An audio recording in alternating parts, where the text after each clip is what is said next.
Welcome, everyone, to Congregation L'Dor Va-Dor's monthly program, Interfaith News and Views. Tonight, we have Rabbi Barry Silver of Congregation L'Dor Va-Dor, and we have Reverend Jack Copas coming from Tampa.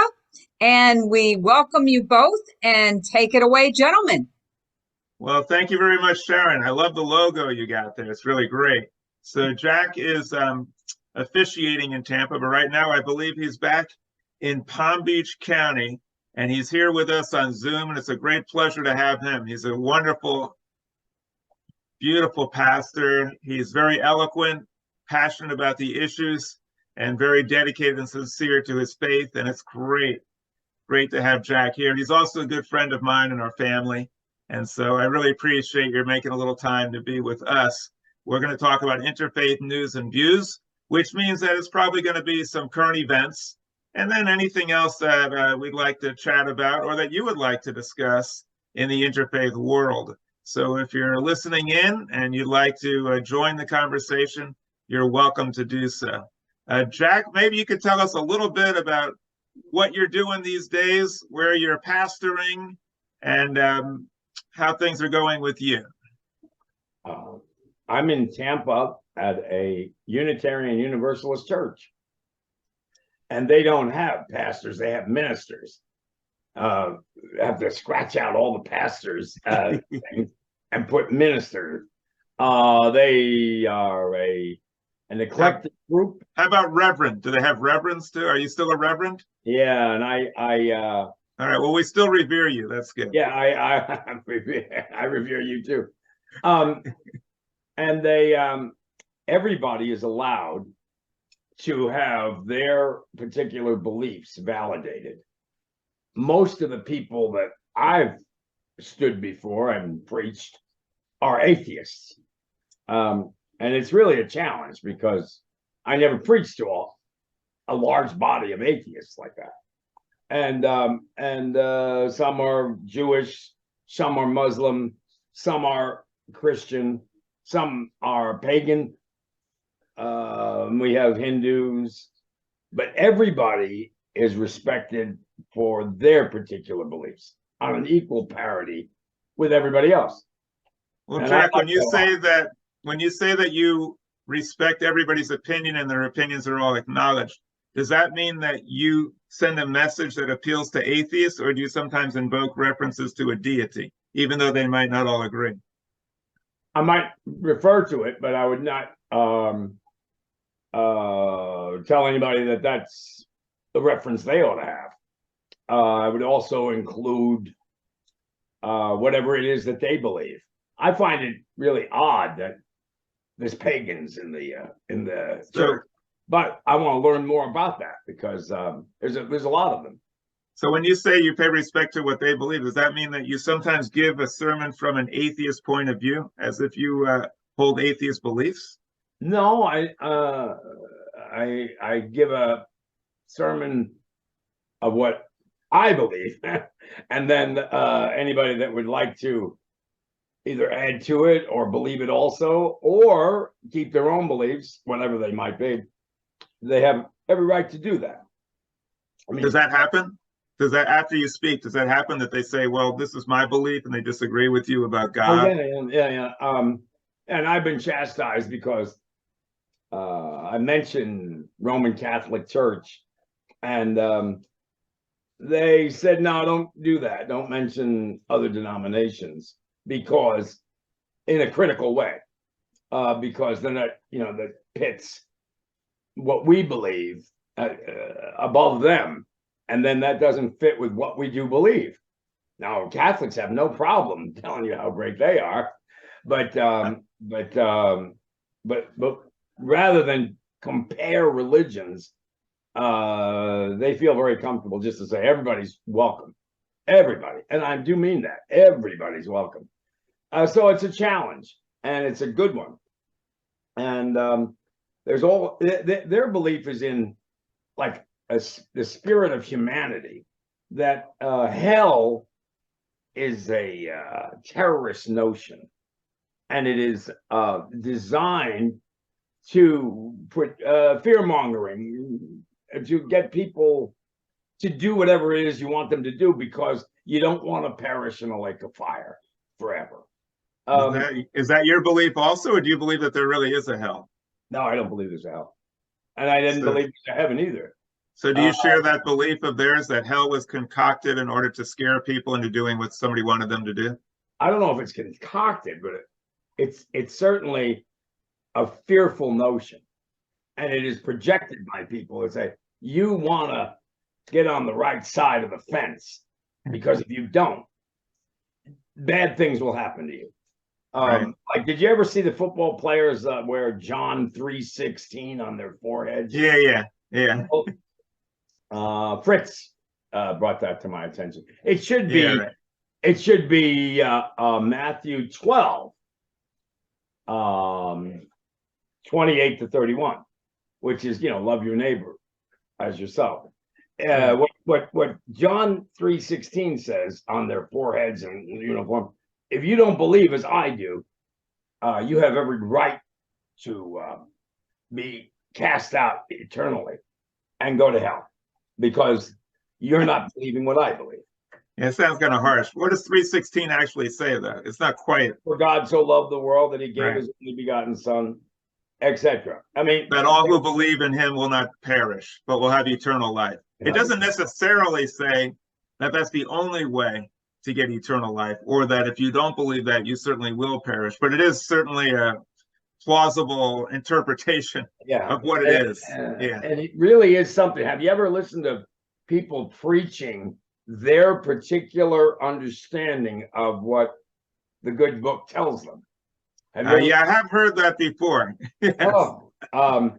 It really is an abomination. It really is, because it's not inclusive, it's exclusive.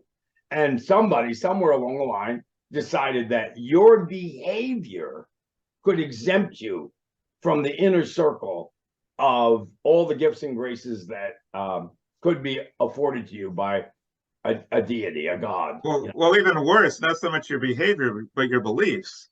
Your behavior doesn't do you a darn bit of good. If you believe in the sacrifice, then no matter what your behavior is, if you accept Jesus as your Savior, you're forgiven. So it's not really so much your behavior; it's more your beliefs. Behavior, right? I mean, by like right now, transgender people are getting really smashed. Right. And the behavior that people have taken is to take ownership of who they are, or who they think they are, and they have every right to do that in our setting. They don't have every right to do that in other settings. They're cast out. They're just not accepted. But not just that. Even if you live an exemplary life, but you don't accept Jesus, if you don't believe in that in your heart, then you're going to hell also, right? According to many Christians, not all Christians, but that's a lot of Christians believe that. They believe that you can't possibly behave well enough to merit heaven. The only possible way to do it is to accept the sacrifice of Jesus, and then he gets you a free ticket in. Because if you believe in him, right? Because you can't do it. I have a real problem with that exclusivity because it doesn't address Jewish people. And I have a very dear friend who saved my life. He was best man at my wedding, and Jewish man brought me into Christian ministry.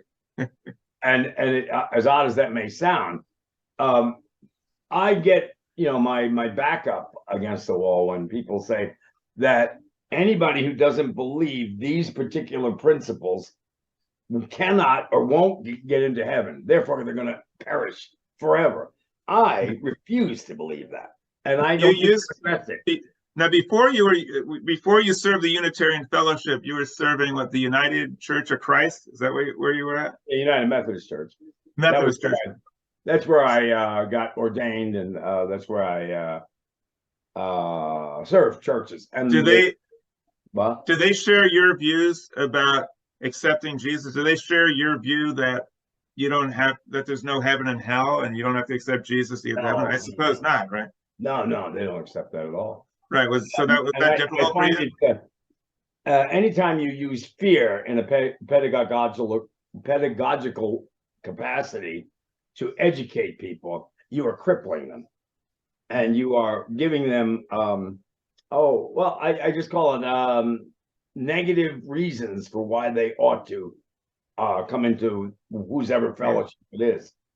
And I'm really upset about that. In Christ Fellowship, it's right here by the Boynton Beach Mall.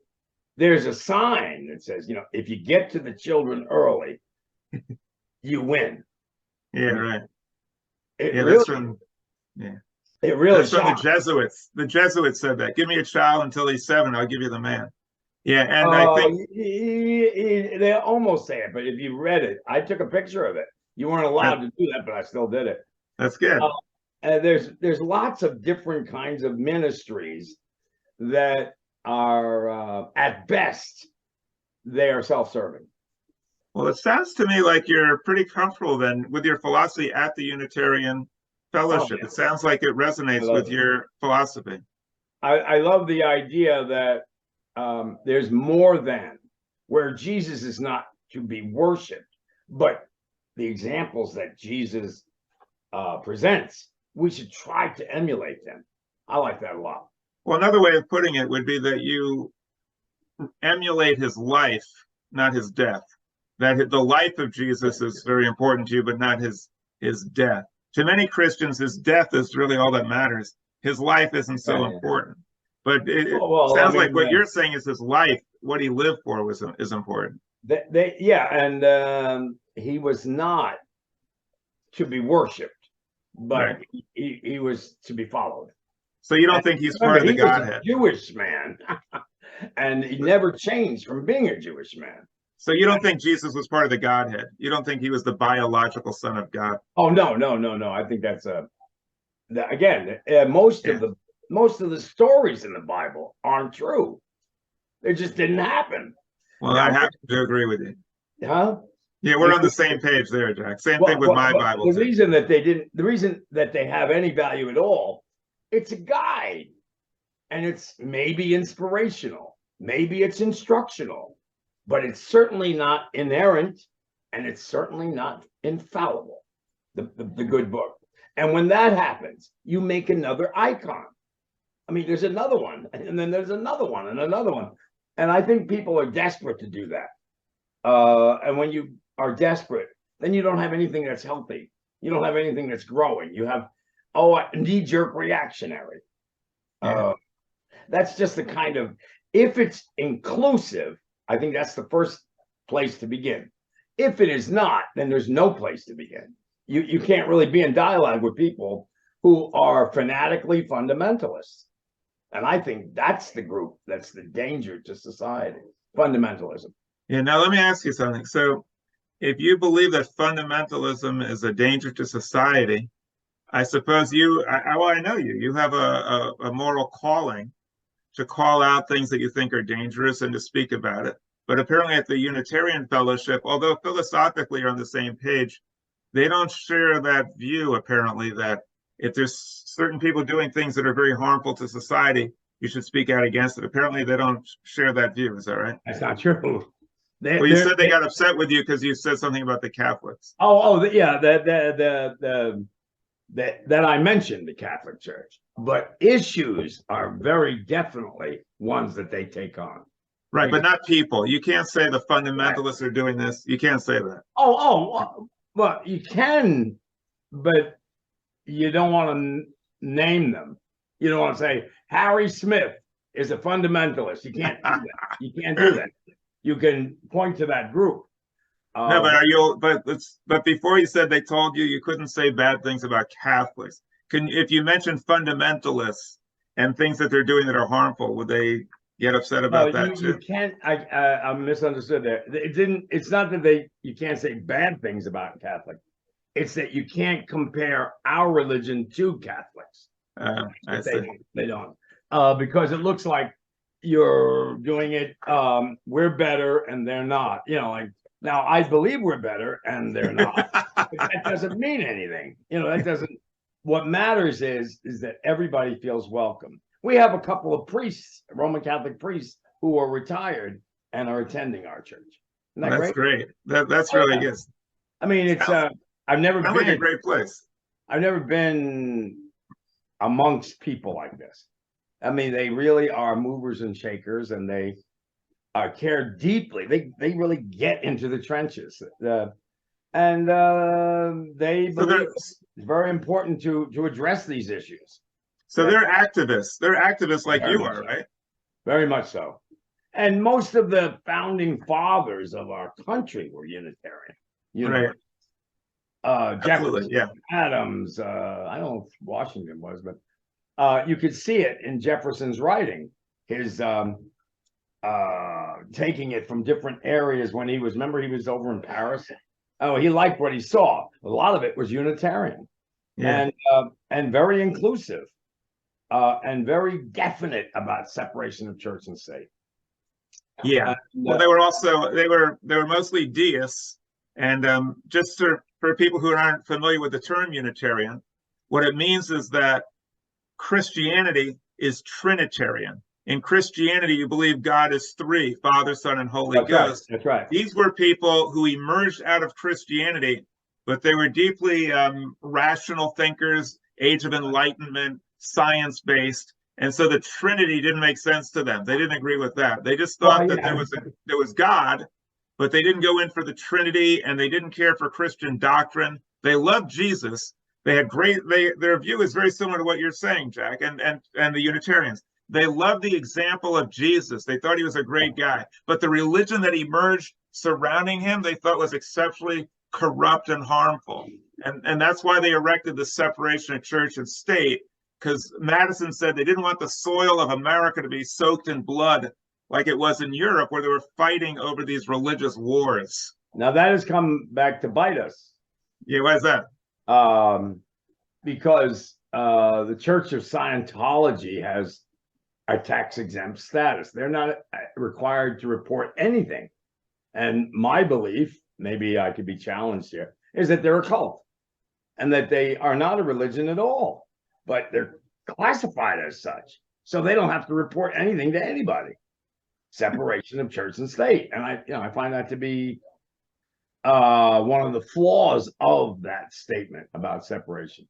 No, but I don't think you quibble over the separation of church and state. I don't think you'd want the United States government to become a Christian nation or a Jewish nation or Hindu. Right. I think you're happy with the separation of church and state. What you're concerned about is what constitutes a church. Like if you're doing bad things, or you're a cult, or you're doing dangerous things, if you just say, okay, I'm a church, I think your problem is you should be able to scrutinize that so that you can determine, are they really a church as we would understand it, or are they something more nefarious than that? But the separation of church and state is essential to the protection of all of our rights and privileges. Because if we establish one religion as the religion for the country, and you have to abide by that religion, then all the other freedoms are out the window. Let's hear. Oh, go ahead. Let's hear what some other folks have to say. Unless, Jack, you want to respond to that? Go right ahead. The last thing was that in Europe, they're having a big problem because the government does subsidize their churches or buildings and keeps them up. So it's very hard to be critical of those governments if you're that religion. So that's and that's why it's very important not to be beholden to the established order, but to critique it. Right. All right. Let's open it up. Is there anybody out there who would like to share some comments or feedback on what we said or anything else? Go ahead, Sharon. I have a couple of questions. I don't know anything about Unitarianism. I know that they said, other people have said that it's not considered a church. It's considered a fellowship, which is just a group of people, I would think. Okay. So my question is, the Muslims, that are part of your community, have they forsaken the Quran? No. The Hindus, have they forsaken their book? No. Are there statues of Jesus within the fellowship, within the building? No. Are there crucifixes? Are there crosses? No. No. Okay. And what readings do you do? Do you read from the Old Testament? Do you read from the New Testament? And we read from the Quran, and we read from the Buddhist the Bhagavad Gita. You read from the Bhagavad Gita.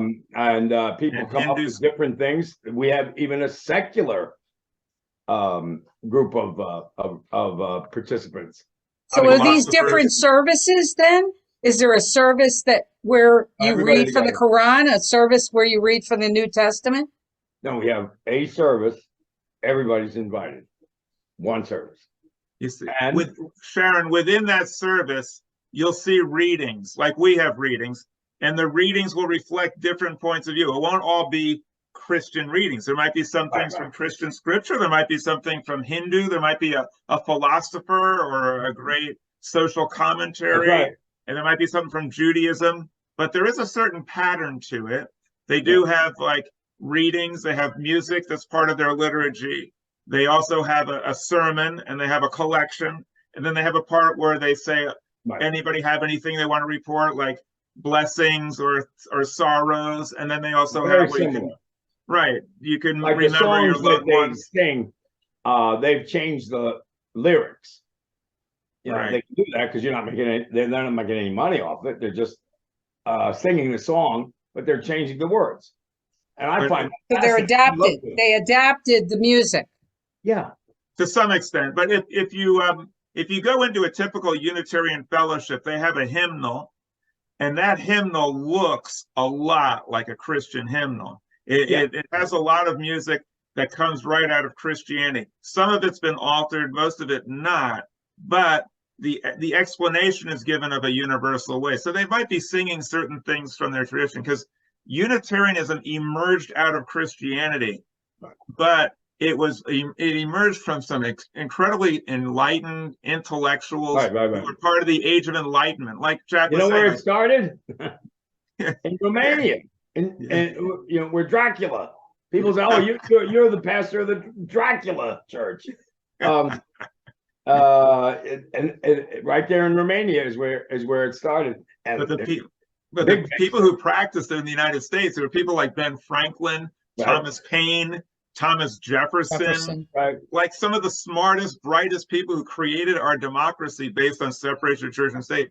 They were Unitarians. They were called deists. They believed in a power that created everything, but they didn't necessarily believe that power was like human-like or was intervening in our world. So that's why they talk about the creator, but they don't talk about Jesus. So did you see the Holocaust documentary by Ken Burns on public broadcasting? Yeah, I was amazed at how many times Ken Burns referred to the Unitarians who assisted the underground to help Jewish people escape the Nazis.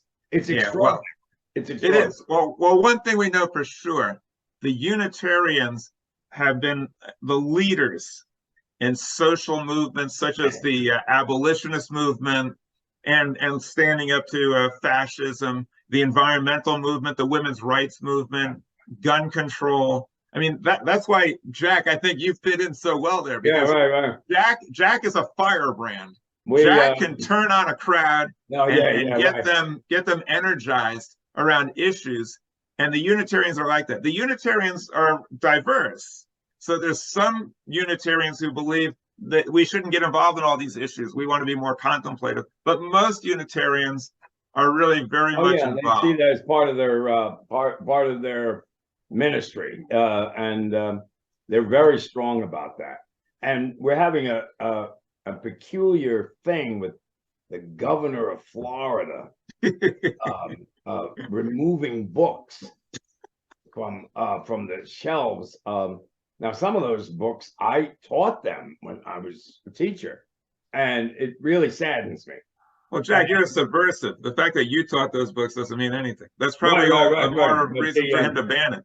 But what he's doing, I think, is taking a page from the playbook of how to rise in power and have everybody with you without any scrutiny. That's not going to play well in the 21st century. Maybe it plays well to a huge base. But Jack, if you were to say that at your Unitarian fellowship on a Sunday morning, would you be chastised because you said something bad about DeSantis, or are you allowed to say anything? Oh yeah, no. We would, rather than talk about DeSantis, we talk about the books.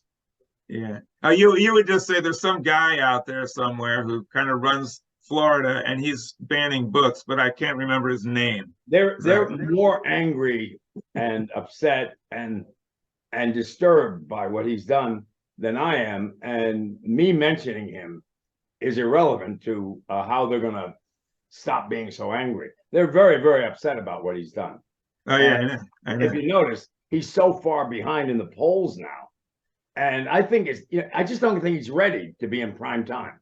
And I see it a little differently. I think, look, DeSantis trounced the Democrat. He was extremely popular in Florida. And now all of a sudden it's like, now he's so unpopular. You have to ask yourself, how did that happen? I think the reason is because he's challenging a cult leader. And if you can't replace the cult leader, then the cult is going to get really angry at you and hold it against you. How dare you challenge my cult leader? So because of that base, that's true, that Trump base now doesn't like him. And that was his base of support. But I believe if it wasn't for Trump being there, if Trump were to like drop off the face of the earth, DeSantis would become the next cult leader. But you can't have two cult leaders. That's the whole thing. You can't challenge the king without taking him out. You challenge the king, but you don't take him out. Very good point. Excellent. Then you're in trouble. Yeah, you're in trouble. I have a question for you. Go ahead. Why does every respectable candidate who wants to win public office end their speeches with "God bless America"? Well, that's a very good question. In fact, it's interesting because every one of them does it. Well, some people believe that the founding fathers weren't deists at all. They believe that the founding fathers were atheists, but they could never get elected. If they ever said, "I don't believe in God," that would have been it. So they had to say they believed in some type of God. So the reason is simple. If you don't express belief in God in the United States, you cannot be elected president. You can't. An atheist who's open about their atheism can't be elected president today. I mean, it's possible. It's possible. That flies right in the face as a contradiction of separation of church and state. Well, exactly. But the law creates a separation of church and state, but that doesn't mean that you can create that separation in the minds of the American people. The American people might have a different idea, but you just can't write it into law. But I'm pretty sure that's why it's done. Because I didn't think that Hakeem Jeffries was going to climb as high as he did, being a Muslim. It's extraordinary. And other people of different, but if you say, "I am an atheist," guess what? You're not going to get elected. Well, there was a very funny debate between Christopher Hitchens, who's a militant atheist, and he was arguing with a Christian, what they call a Christian apologist. But this guy was, fundamentalist Christian. So Christopher Hitchens asked him, he said, "What would you prefer, that a baby in Saudi Arabia be a Wahhabi Muslim or me?" He says, "What do you mean me?" He says, "An atheist. What would be worse, if he was a Wahhabi Muslim or an atheist?" Now, this guy had been saying terrible things about Islam. So he says, "I'd rather him be a Muslim." So Hitchens says, "That bad, huh?" Well, we have, I don't know if you knew this, but you remember 9/11? Yeah. 700 Muslims died of those 3,000. Yeah. Now that's significant. And it is worth saying that Muslims have suffered too, and they continue to suffer. Not just suffered too, they've suffered more than anybody else from radical Islam. They're the worst target. Another thing. That's an absolutely true statement you just made. I don't know what the ending is going to be. Maybe you could tell me this. Why is it that when we identify people who are anti-Semitic, we don't call them out on it? Well, like Henry Ford. Remember Henry Ford, the great? Right. We're still buying Ford cars, but he did reprehensible things.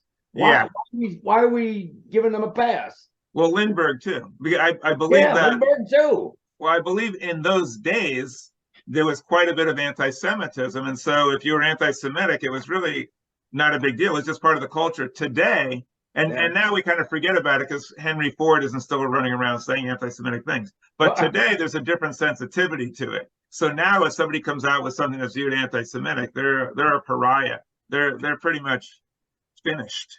I mean, let's in see. polite society. Is Mel Gibson finished?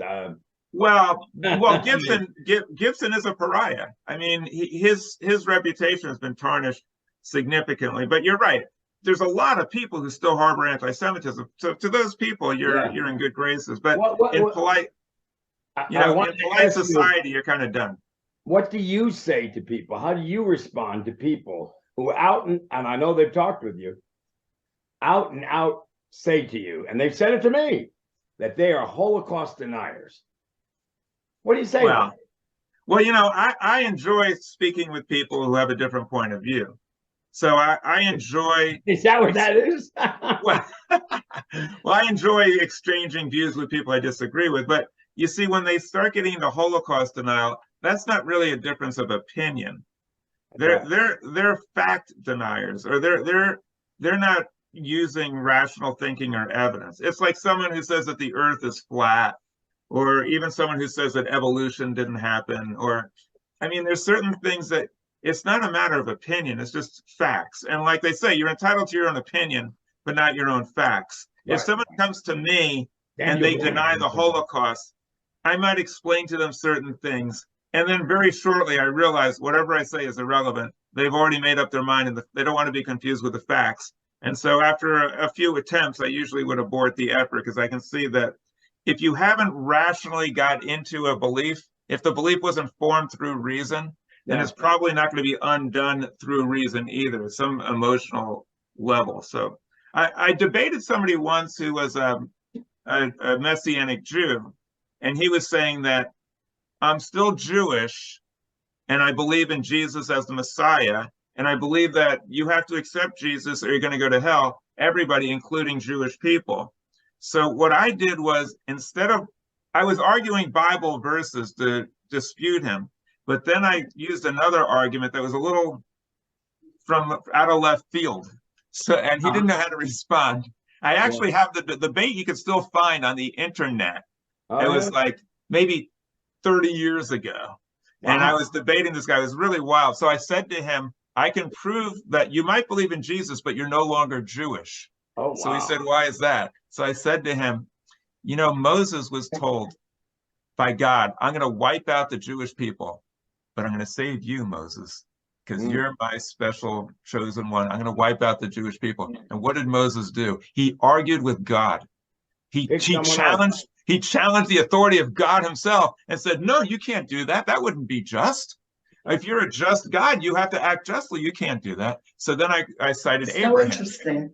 Abraham with the Sodom and Gomorrah. So God says to Abraham, I'm going to wipe out Sodom and Gomorrah. These people are bad news. And Abraham says, you can't do that.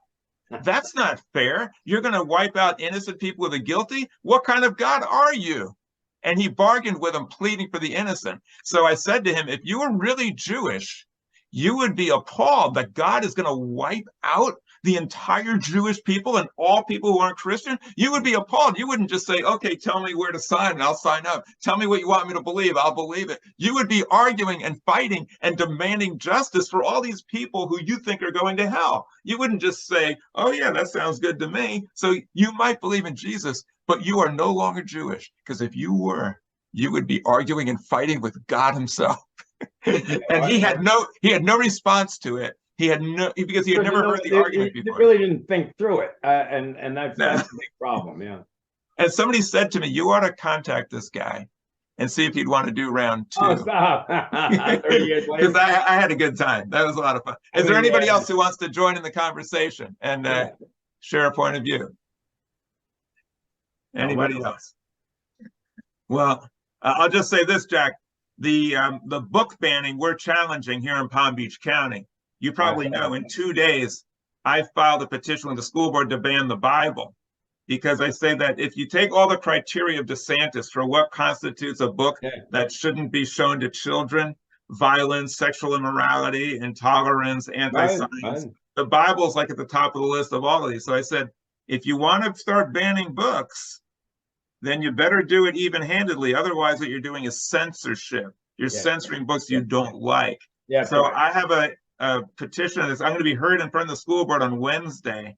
And there's a bunch of groups that are coming out rallying in support of this effort, not because we actually think the Bible should be banned, but because we think that if you're gonna ban books, it shouldn't be based on protecting some ideology that you want and criticizing or condemning another ideology. It should be across the board. I'm not big on censorship and banning books. I do think there are some books that should be off limits and some movies. I don't believe that there's any redeeming value in showing a movie of graphic violence where someone is committing graphically violent acts against another person, even in a cartoon form, and getting rewarded for it, because sociologists know that that encourages people to do violence, especially if the guy who's doing the violence is a good guy. Like they take some guy who's being picked on in school and all these people are doing mean, horrible things to him, and you start feeling sorry for him. And then all of a sudden he picks up a semi-automatic weapon and blows them away. And the way the movie is, it's like, yeah, right on. You know, you sympathize with this guy. And what the movie's doing is it's training a whole generation of students to think, you know, if you've been picked on and you're the victim of all of this terrible treatment, then you're justified. Go ahead and do it. Most people, most kids are not going to fall for that. They're not going to believe it. But maybe 1 out of a million will. And if 1 out of a million children see that and have access to weapons, you're going to have a school shooting like every other day. Well, so I think that should be off limits. And same with books that go into graphic violence. And I don't think you need to be showing pornographic stuff to kids. I for one, I'm not so opposed, or I don't think it's so dangerous. I don't get freaked out. Like if you show a female breast to a kid, I don't recommend it, but that's far less dangerous than showing a mass murdering maniac with a gun and having music and getting the kids to think that's good. The violence that we're showing to children is very, very dangerous. And I don't have any problem with banning that, not only for kids, but for anybody. I don't think anybody. We in our Sunday school, we say, isn't this great, kids? Abraham showed he was faithful.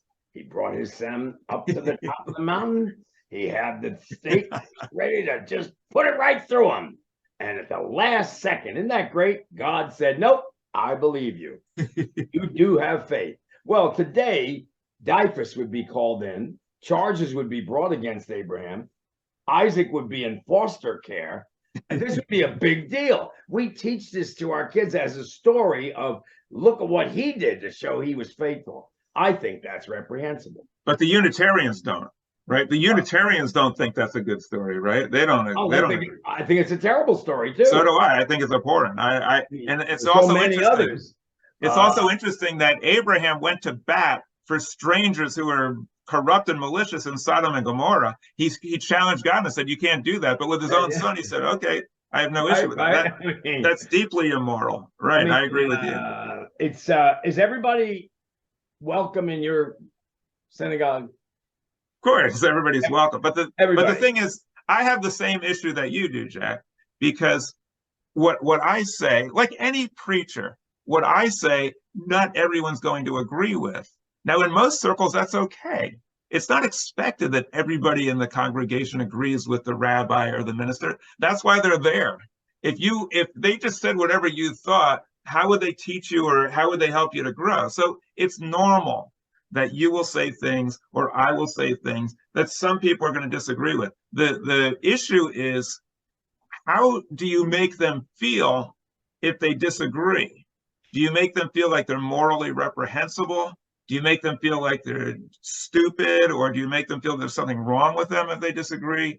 Or do you preach in such a way that you're saying, this is what, not just what I believe, this is what this institution believes in. So when you're preaching as a Unitarian, it's not, this is the opinion of Jack Copas. This is Jack Copas's take on or interpretation of what we believe in. So that's what I do too. But the thing is that when you do it or I do it, there's a difference, because your views and my views are very different than the norm. Now, in the Unitarian Fellowship, your views are perfectly okay. There's no issue there because a lot of your views are consistent. But my views, for instance, are not necessarily consistent with mainline Judaism. So I don't believe that there's somebody out there watching over us or protecting us. I don't believe in heaven and hell either. Many Jews don't. But a lot of Jewish people derive comfort from believing that there's something or someone or some entity out there that cares about them and that's watching them and is imparting justice. And when I say the philosophy of L'Dor Va-Dor, which merges Judaism and science, many people feel, or some people feel like they don't belong. I don't make them think that way. It's just that they're hearing a message that they don't necessarily agree with. And that's normal. If you hear a message that doesn't resonate with you, then you might go somewhere else. And so, but I welcome everybody of every opinion, and I do the best I can to bring them in. We have people who are Republican and people who express views that I don't agree with, and I encourage that. I encourage them to speak up, but I'm not going to say things to appease them. I said the other day. Right, you don't have to do that, but how would you answer this thing? That we could respect and love people who differ with us because we differ in what we believe and not in spite of what we. Yeah, absolutely. Because I think that's very important. That the word religion means to join together. So it's the word ligament, which binds parts of the body together. So religion should bind us together with everyone, not just people who think like us. If all we can do is get along with people who think like us, that's a pretty shallow form of existence. Oh yeah, I guess so. And I say this also: I respect people. I don't necessarily respect ideas.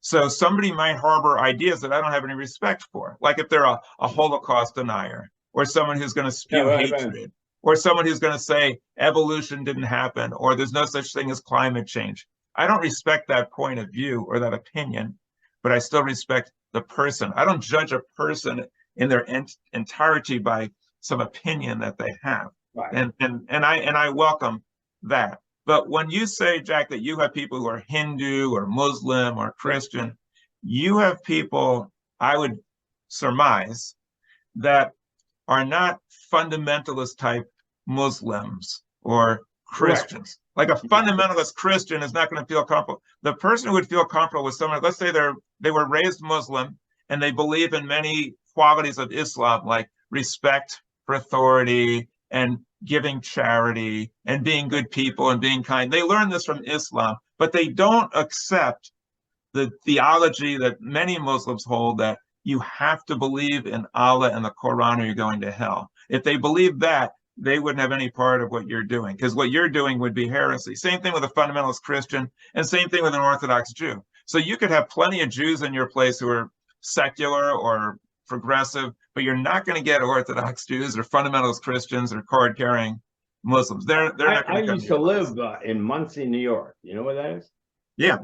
You do? Well, there are more Hasidic Jews in Muncie than there are in Tel Aviv. And they were very clear about who was not in their fellowship. And that was practically everybody but them. I mean, right. No matter how much you tried to be in community with them, they would take, but they wouldn't put back. They wouldn't contribute because we were not part of them. And that was really an eye-opener for me. Well, there's a word for that. That's how we started out the conversation. It's called a cult. A cult has certain beliefs that they hold without regard to the evidence or facts. And if you don't share that belief, then you're an outsider. And if you defect, and if you leave the cult, they want nothing to do with you anymore. Oh, well, including family members. That's gonna hurt you.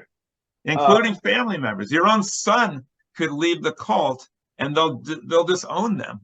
Yeah. Because they're no longer a believer. That's how you know it's a cult. Well, and the other, so you would say that the grand rabbis of the Lubavitcher movement, or I mean, the heads of these very, very strict groups, they're cult leaders. Yeah.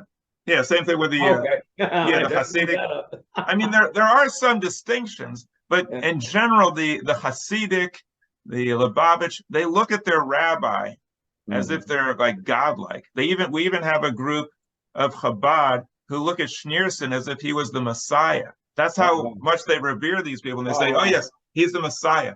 That's a cult. Now, many of them have these ideas about the rabbi that they're like sacrosanct. Fortunately, at L'Dor Va-Dor, we don't have anything like that.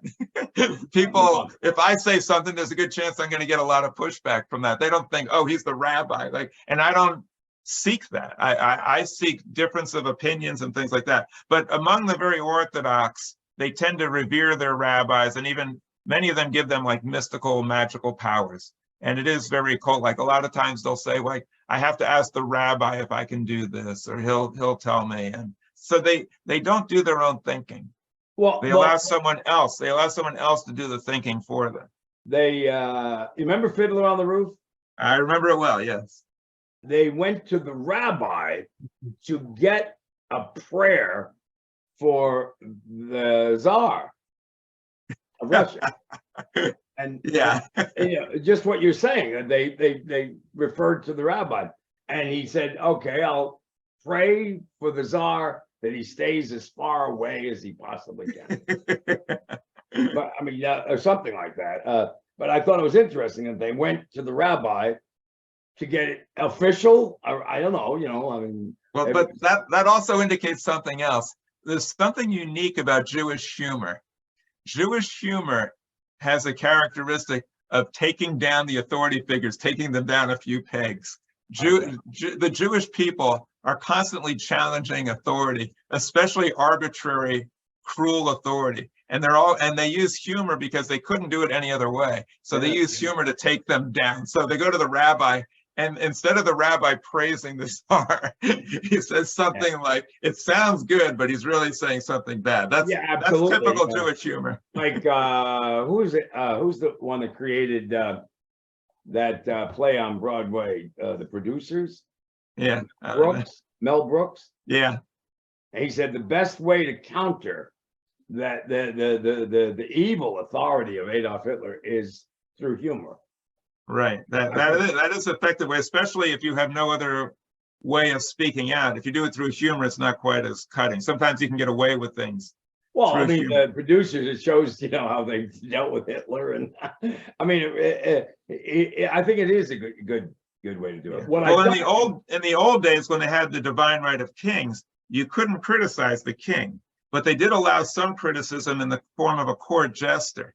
The court jester was given license to go ahead and say things about the king that took him down a peg, and that was okay, but nobody else could do it. And very often the court jesters were Jewish. And people often wonder, well, why would Jewish people be so anti-authority? Well, part of it is because what I said about Moses and Abraham, who challenged God. But another part of it is that Jewish people lived under the divine right of kings, where they were told by their overlords, the kings and the priests and the pope, that they were inferior and that they were going to hell. And Jewish people developed a healthy disrespect for that type of thinking. They realized, no, this isn't true. And so they challenged that. Whereas other people who were relatively okay, they didn't feel the need to challenge that. But we were on the cutting edge of challenging the divine right of kings. And by the way, the Unitarians were very, very strong on that also. They rejected the divine right of kings.